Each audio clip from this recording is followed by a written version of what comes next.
오늘 저는 마태복음 28장 18절부터 20절의 말씀을 가지고 제자가 되라는 제목으로 말씀을 드리고자 합니다. 첫째로 예수님의 제자는 어떤 제자들이 있는가요? 향기 나는 제자들입니다.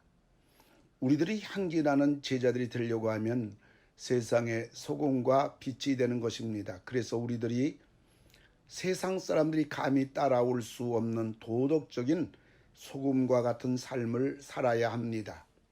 그리고 우리들은 언제 어디서나 우리의 신앙과 믿음이 분명한 세상의 빛이 되어야 합니다. 우리들이 입으로 예수 소리를 한 번도 안 했을지라도 저들 입에서 나오는 말은 예수 믿는 사람들은 다르다라는 말을 들을 수가 있어야 됩니다. 이것이 향기 나는 제자입니다. 두 번째로는 외치는 제자들입니다. 외치는 제자는 주로 노방 전도자들을 말하는 것입니다. 전도지를 들고 길거리에서 전도하는 사람들입니다. 지금도 사방팔방에서 외치는 제자들로 말미암아 수많은 영혼들이 구원을 받고 있습니다. 예수님은 외치는 제자들을 이 마지막 때 사용하고 있다는 말입니다. 세 번째는 사랑의 제자들입니다. 예루살렘 교회가 하루에 5,000명씩 회개하고 예수께 돌아오게 되는 대부흥의 역사가 일어난 것은 초대교회 성도들이 사랑을 실천하며 전도하였기에 가능한 것이었습니다. 입으로만 외치는 것이 아니라 몸소 자기의 시간, 자기의 몸, 자기의 물질을 드림으로 사랑을 실천하여 복음을 전하는 제자들인 것입니다. 네 번째, 전문적인 제자들입니다.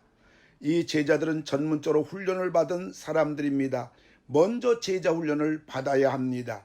여기에 말씀 훈련도, 기도 훈련도, 전도 훈련도 받아야 하는 것입니다. 예수님은 네가 먼저 제자가 되고 제자가 되었으면 제자를 낳으라는 것입니다. 그럼 두 번째로 우리들이 제자가 되면 어떤 역사가 일어납니까? 우리들이 예수를 믿으면 우리들은 말씀을 통해 귀신의 정체를 알게 되고 귀신이 하는 짓을 알게 됩니다. 그리고 귀신의 거짓과 유혹에 넘어가지 않습니다. 그래서 결국 우리는 승리자가 되는 것입니다. 더 나아가 예수의 이름으로 귀신을 쫓아내는 자가 되는 것입니다.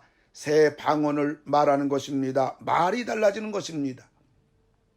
예수를 믿으면 불신자일 때와 가장 달라지는 것이 생각이 달라지고 말이 달라지는 것입니다.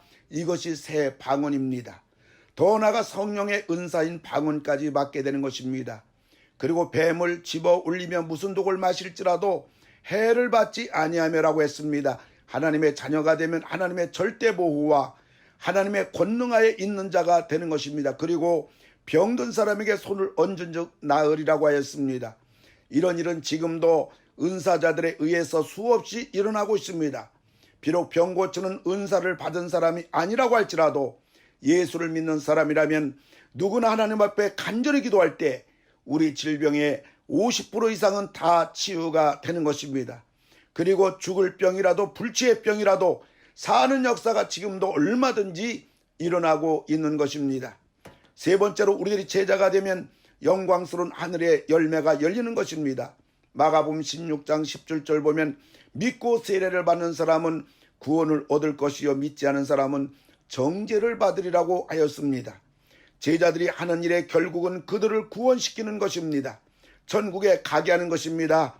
이것이 제자들의 영광스러운 하늘의 열매입니다. 영광입니다. 축복입니다.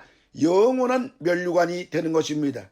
원하기는 내 개인이 어떤 사람이 되어야 하는가를 잘 알아 늘 준비된 자로 교회 안에서 믿음의 어머니가 되는 것은 물론 이 세상을 향하여 제자가 되는 자리까지 나아가시는 여러분들이 모두 되시기를 주님의 이름으로 축원을 드립니다. 할렐루야. 아멘.